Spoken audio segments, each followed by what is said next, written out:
बिस्मिल्लाहिर्रहमानिर्रहीम। अस्सलाम वालेकुम नाज़रीन, आप यूट्यूब चैनल देख रहे हैं। मैं इमरान खान हूँ। सबसे पहले तो ये है कि कौमी हीरो आज वापस आ रहे हैं पाकिस्तान, अरशद नदीम साहब, और गोल्ड मेडल के साथ आ रहे हैं, तो ये बहुत खुशी की बात है। लाहौर एयरपोर्ट पे जो है वो लैंड करेंगे और उसके बाद वहाँ उनका इस्तकबाल किया जाएगा।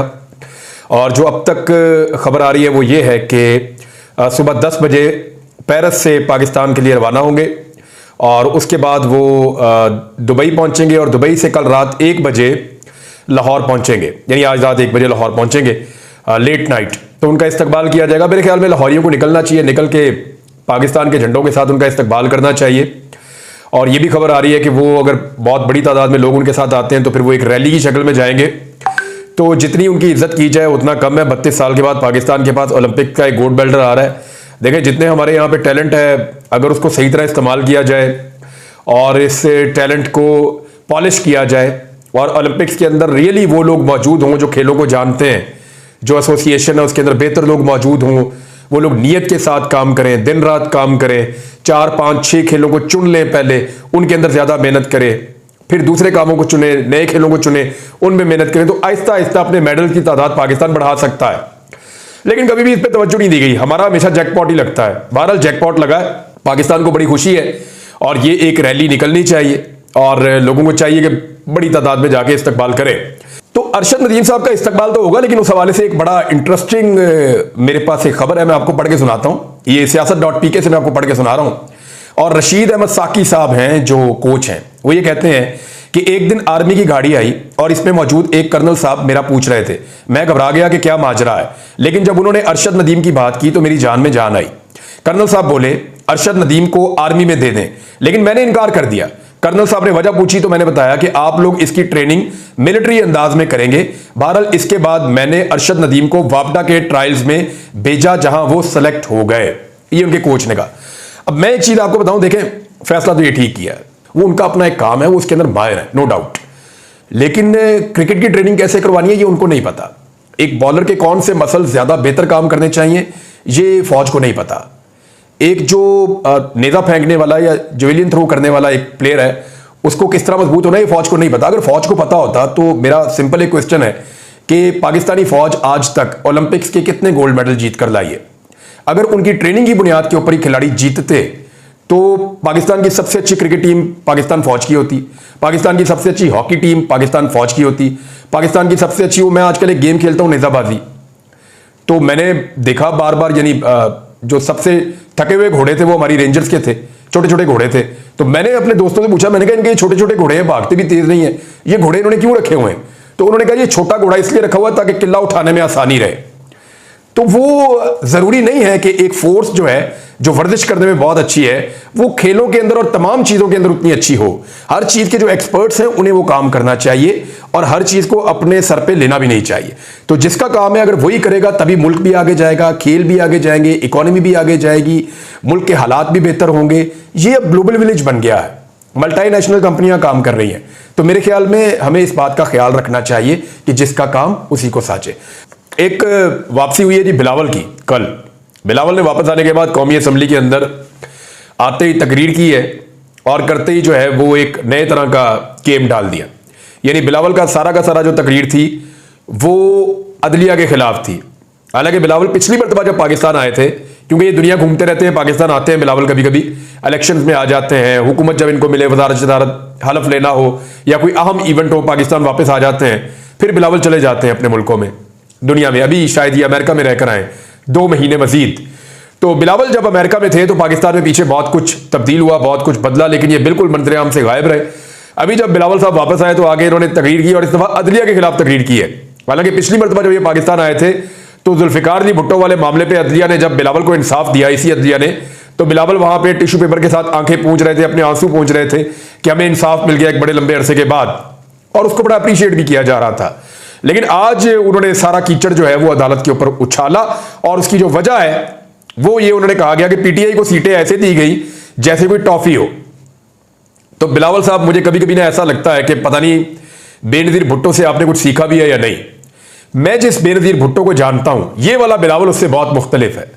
यानी ये बिलावल बिल्कुल वैसा नहीं है, ना इसकी सोच वैसी है, ना इसकी अप्रोच वैसी है, ना जमहूरियत के बारे में इसका दावा वैसा है। कोई चीज बेनजीर भुट्टो से मिलती जुलती नहीं है। हाँ, कुछ चीजें आसिफ अली जरदारी से जरूर मिलती है, और ये कोई बेइज्जती वाली बात नहीं है, वो बाप बेटे का रिश्ता है, मिलनी भी चाहिए। लेकिन यह बेनजीर भुट्टो बड़ा मिस कर रहा हूं मैं। यानी इस पीपल्स पार्टी में, इस बिलावल में बेनजीर भुट्टो का कोई एलिमेंट मौजूद नहीं है, सिवाय बेनजीर भुट्टो का नारा मार के, उनका नाम लेके ये वोट इकट्ठे करते हैं या हमदर्दियां इकट्ठी करते हैं, इसके अलावा और कुछ नहीं है। देखिए, ये बात बिल्कुल ठीक है, उनकी वालदा थी, बिलावल से ज्यादा उनको कौन प्यार करता होगा, लेकिन क्या वो उनकी तरह है? तो जवाब है कि नहीं है।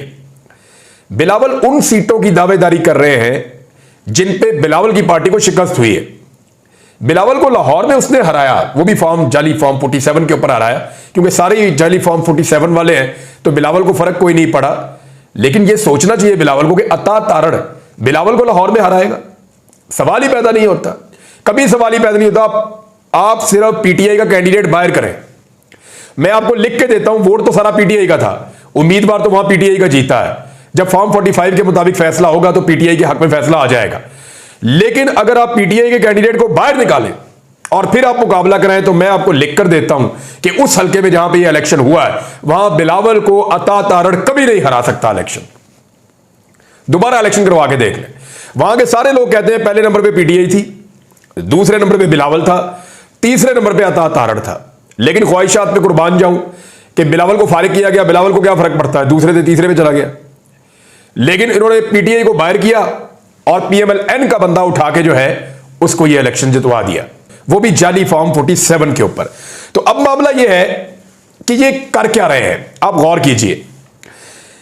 सीटें जहां पे पीपल्स पार्टी हारी, जहां पे हारी नून लीग, ये कहते हैं वहां पे हम बेशक हार गए, लेकिन इसके हिस्से की जो मखसूस नशिस्तें वो आप हमें दे दें, यानी ये लॉलीपॉप आप हमें दे दें, हमने ये लॉलीपॉप चूसना है। ये बिलावल, पीएमएलएन और बाकी जमातें ये कह रहे हैं। ये क्यों कह रहे हैं? देखिए, पीपल्स पार्टी बड़ा अजीबोगरीब काम कर रही है। शाह महमूद कुरैशी साहब ने भी इसके ऊपर एक स्टेटमेंट दिया, उन्होंने कहा ये विकेट के दोनों तरफ खेल रहे हैं। ये विकेट के दोनों तरफ ऐसे खेल रहे हैं कि एक तो नंबर एक तो ये है कि वो ये चाहते हैं कि हुकूमत कायम रहे, हुकूमत ना गिरे। इस वक्त पीपल्स पार्टी का इसमें फायदा है कि वो चाहते हैं कि हुकूमत गिरे भी ना, हुकूमत कायम रहे। और वो ये भी नहीं चाहते कि नून लीग दिल बर्दाश्ता होकर हुकूमत को खुद ही गिरा दे, इसलिए वो नून लीग को मुख्तलिफ मामलात में हल्की फुल्की सपोर्ट भी देते रहते हैं। जैसे मखसूस नशिस्तों के जाने का नून लीग को बहुत ज्यादा दुख है, तो इसलिए बिलावल ने आते ही जो है उनके जख्मों के ऊपर मरहम रखने की कोशिश की, नहीं जी मैं आपके साथ खड़ा हूं, आप बेफिक्र रहें। तो दूसरा, ये नहीं चाहते कि नून लीग दिल बर्दाश्ता हो जाए और खुद ही हुकूमत को खत्म कर दे। तीसरा, ये एक और गेम भी डालते हैं पीपल्स पार्टी वाले, ये एक ही टाइम में अपने आप को एंटी एस्टेब्लिशमेंट भी साबित करना चाहते हैं, और साथ ही साथ जो वफामत की बादशाहत है, या जिसको उर्फे आम में आजकल पाकिस्तान में बूट पॉलिश कहते हैं, तो दूसरी तरफ वो ये वाला काम भी करना चाहते हैं। यानी पीपल्स पार्टी की ये पॉलिसी है इस वक्त कि वो अपने आप को एक तरह से साबित करते हैं कि हम एंटी एस्टेब्लिशमेंट पार्टी है जी, हम एंटी स्टेटस को, एंटी एस्टेब्लिशमेंट पार्टी, गरीब आदमी की पार्टी है, हम जमहूरियत पसंद है। लेकिन दूसरी तरफ वो आमराना हथकंडों को सपोर्ट भी करते हैं और मफामत की बादशाहत के अपने एक फार्मूला पे भी कायम है। तीसरा, वो हुकूमत और अपोजिशन दोनों में रहना चाहते हैं, यानी हुकूमत की सारी बुराइयों के ऊपर खुद को अपोजिशन बनाना चाहते हैं, और अगर किसी चीज का क्रेडिट है तो उसमें वो खुद को हुकूमत बनाना चाहते हैं। अगली चीज ये है 5वें नंबर पे कि वो हुकूमत के हर बुरे काम में हुकूमत की मदद करते हैं, लेकिन अवाम से हमदर्दी भी जताते हैं।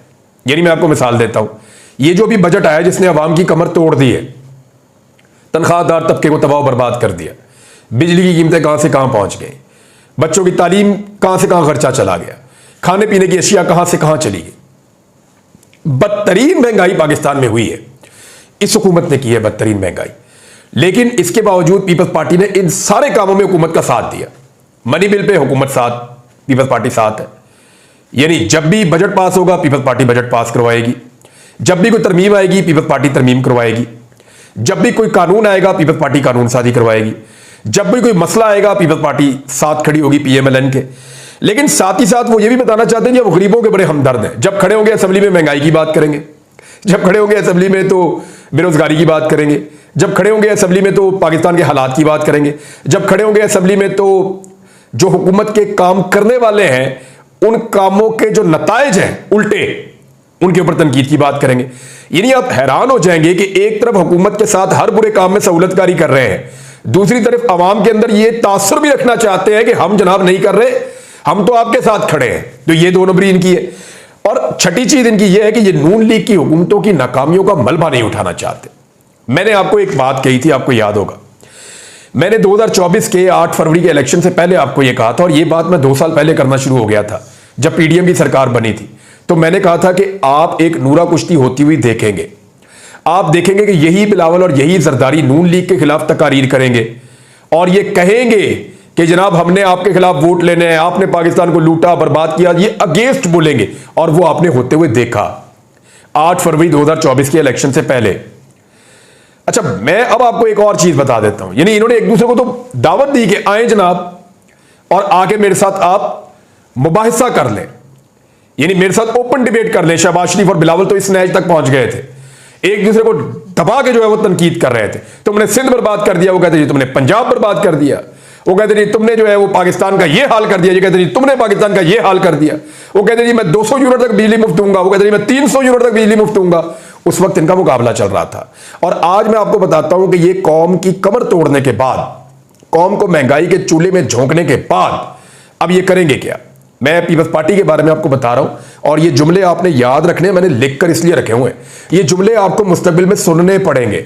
और तब आप याद कीजिएगा कि इमरान रियाज ने आपको यह बताया था कि ये जुमले बिलावल और इनकी पार्टी बोलेगी। जुमले सुन ले आप।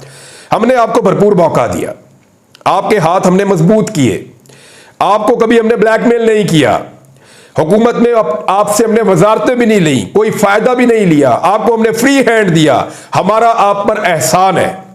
आप एक दिन हुकूमत नहीं कर सकते थे हमारे बगैर, 1 मिनट हुकूमत नहीं कर सकते थे हमारे बगैर। हमने आपको हुकूमत के अंदर लाकर बिठाया, आपका वजीर आजम बनाया, हमने वजारतें ठुकरा दी कि आप लोग खुलकर काम करें। इसके बावजूद आपने हमें और कौम को मायूस किया है। हम आइंदा आप पर कैसे भरोसा करेंगे, बताइए, जवाब दीजिए। हमने आपको सपोर्ट दिया था कौम के मसाइल हल करने के लिए, आपने कौम को और मसाइल की दलदल में धकेल दिया।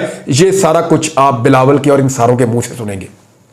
मैंने पहले भी आपको बताया था इन्होंने नूरा कुश्ती की, ये करेंगे। मैंने आपको कहा था ये नूरा कुश्ती करेंगे, करने के बाद फिर इकट्ठे होकर हुकूमत बनाएंगे। वही हुआ ना, इन्होंने नूरा कुश्ती की। बच्चे को नजर आता है, मैं कोई जादूगर थोड़ी हूं, या मैं कोई बहुत बड़ा सियासी पंडित थोड़ी हूं, या मुझे इमरान खान की तरह कोई पॉलिटिक्स का उतना नॉलेज तो नहीं है। लेकिन एक बच्चे को, एक अंधे को नजर आ रहा था कि ये नूरा कुश्ती करेंगे और करके इलेक्शन लड़ेंगे धांधली के साथ। अगर ये आ भी गए तो फिर मिलकर हुकूमत करेंगे, और वही हो रहा है। मैं आपको फिर बता रहा हूं कि पीपल्स पार्टी अपने लिए मार्जिन क्रिएट कर रही है और वो यही मुस्तकबिल में दोबारा करेगी। जुमले मैंने आपको बता दिए।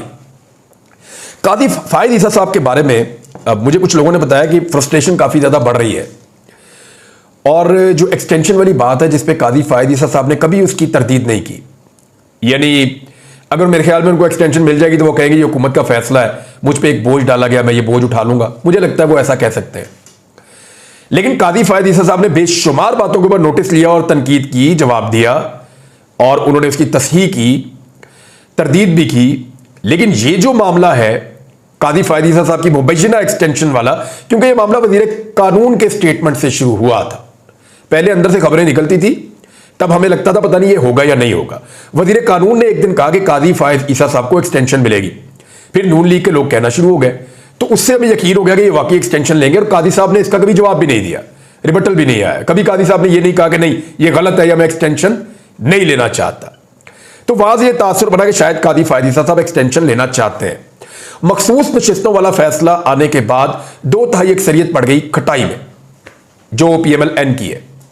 2/3 अक्सरियत उनके पास नहीं होगी तो वो आइन में तरमीम करके कादी फायद ईसा साहब को एक्सटेंशन दिलवाने वाला मामला नहीं करवा पाएंगे। अब मुझे ऐसा लगता है कि इस माहौल में एक अजीबोगरीब किस्म की फ्रस्ट्रेशन है। यानी 2 जजेस का जो फैसला है उसके बारे में जो कोर्ट रिपोर्टर हैं वो कह रहे हैं, और कुछ लोगों ने उसको आर्टिफिशियल इंटेलिजेंस के जरिए चेक करवाया, तो उनका यह दावा है कि वो फैसला उन 2 जजेस ने नहीं, कादी फायद ईसा साहब ने लिखा है। अब ये अगर लेवल है और चीजें यहां तक पहुंच गई है फ्रस्ट्रेशन की, तो फिर आप कुछ भी तवक्को कर सकते हैं। तो कादी फायद ईसा साहब को कुछ गुस्से में देखा गया एक केस के दौरान। कादी साहब ने जो जुमला बोला, उन्होंने कहा जी जर्नैलों और ब्यूरोक्रेट्स ने मुल्क का निजाम संभाल लिया है। तो इसके बाद जो है वो सूरत मुझे किसी और तरफ जाती हुई दिखाई दे रही है। यानी मुझे खदशा है कि कहीं ये ना हो कि कादी फायद ईसा साहब गुस्से में आकर 9 मई की जुडिशियल इंक्वायरी शुरू करवा दें, जो पाकिस्तान तहरीक इंसाफ का मुतालबा है। ये ना हो कहीं 8 फरवरी का जो इलेक्शन है उसकी धांधली के ऊपर जो एक केस आया हुआ वो सुनना शुरू कर दें, और कहीं ऐसा ना हो जाए कि मिलिट्री कोर्ट्स वाला मामला निकाल के कादी साहब वो सुनना शुरू कर दें। ये बहुत इंपॉर्टेंट है, इसको आप याद रखिएगा। कादी साहब कुछ भी कर सकते हैं, क्योंकि अब उनकी रिटायरमेंट बहुत करीब आ गई है और कोई भी शख्स अपनी रिटायरमेंट से पहले इस तरह रिटायर नहीं होना चाहेगा कि लोग उसे गलत अल्फाज से और गलत अलकाब में याद करें। मेरे ख्याल में सबको अपनी इज्जत बहुत प्यारी होती है और सबको यह लगता है कि वो एक हीरो की तरह रिटायर हो, सबको ये लगता है कि उसका हक है। अच्छा, अब एक आखिरी खबर मैं आपको दूं, और जावेद चौधरी साहब ने भी इसका जिक्र किया और बात ठीक है। नवाज शरीफ साहब खास से डिप्रेशन का शिकार है।